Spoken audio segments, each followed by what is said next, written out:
नमो भगवते वासुदेवाय। हर हर महादेव। आप सभी का आपके अपने YouTube चैनल में स्वागत है।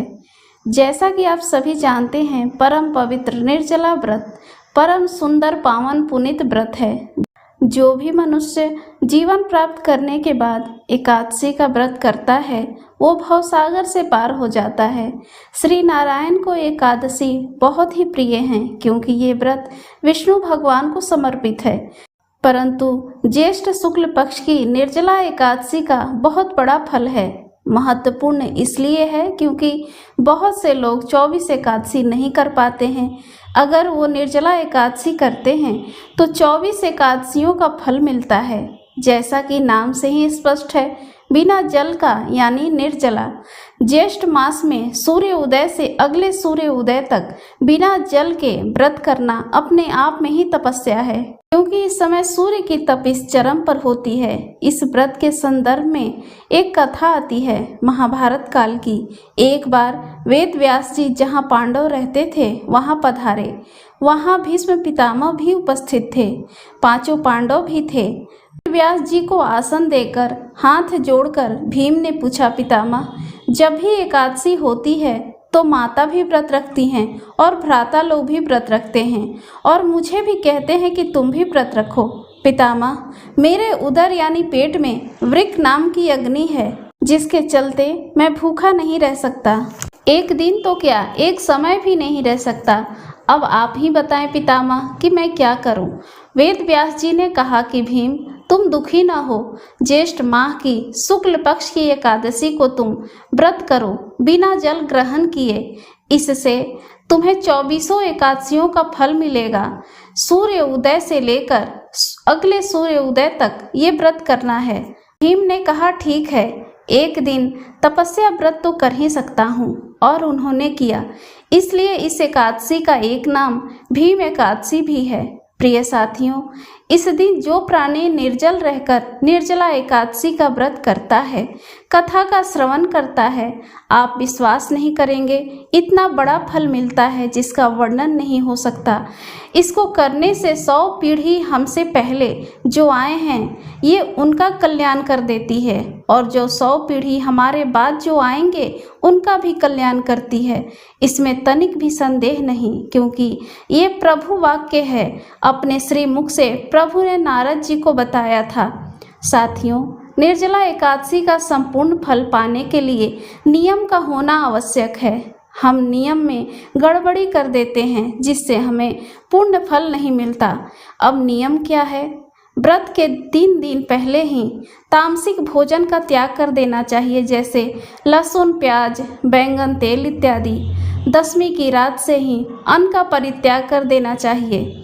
एकादशी वाले दिन सूर्य उदय से पहले स्नान कर लें और हाथ में जल, पुष्प, अक्षत लेकर अपना नाम गोत्र बोलें और प्रार्थना कर लें कि प्रभु, आज मैं निर्जला एकादशी का व्रत रख रहा हूँ या रही हूँ।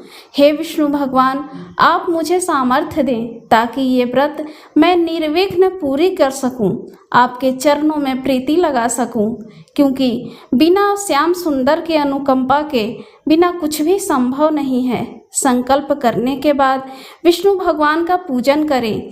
पीले भोग, पीली वस्तुएं, पीले फूलों से, चाहे राम के रूप में, चाहे कृष्ण के रूप में, चाहे शालिग्राम भगवान के रूप में, जो भी आपके इष्ट हों, क्योंकि ये सभी नारायण भगवान के ही रूप हैं।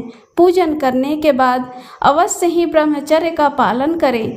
पृथ्वी पर शयन करें, झूठ ना बोलें, चोरी ना करें, क्रोध ना करें, यानी मन, क्रम, वचन से कुविचार उत्पन्न ना होने दें, ऐसा संयम रखें।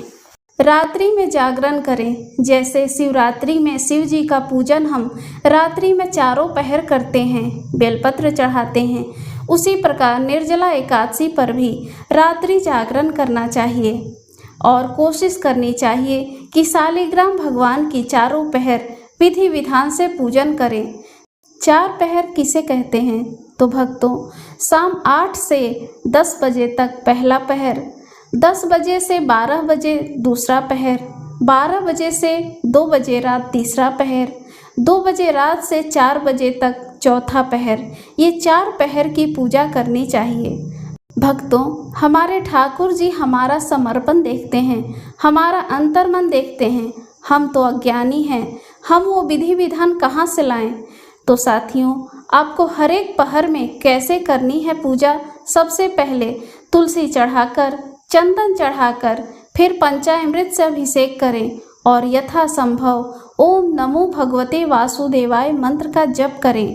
अगर इस विधि से आपने प्रभु पूजन किया तो प्रभु ठाकुर जी कहते हैं कि 100 आपके पीछे वाली पीढ़ी, 100 आपके आगे वाली पीढ़ी तृप्त हो जाएगी। जिस व्रत के फल में इतनी शक्ति है तो हमें भी चाहिए कि इस तपस्या रूपी व्रत को पूरी निष्ठा से पालन करें।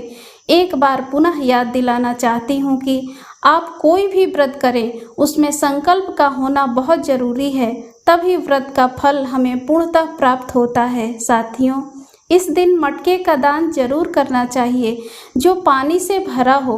संभव हो तो मौसमी फल, जूता, छाता, अन्न जरूर दान करें। ठाकुर जी आप सभी को व्रत का पूर्ण फल दे। साथियों, नोट कर लीजिए, व्रत पूजन और पारण का समय 17 जून सुबह 6 बजे तक दशमी तिथि, इसके उपरांत एकादशी लग जाएगी। दशमी 17 जून उदया तिथि मानी जाएगी। 18 जून सुबह 6:15 तक एकादशी है, इसके उपरांत द्वादशी लग जाएगी। उदया तिथि एकादशी 18 जून दिन मंगलवार को है। साथियों, पारण का समय भी सुबह का है।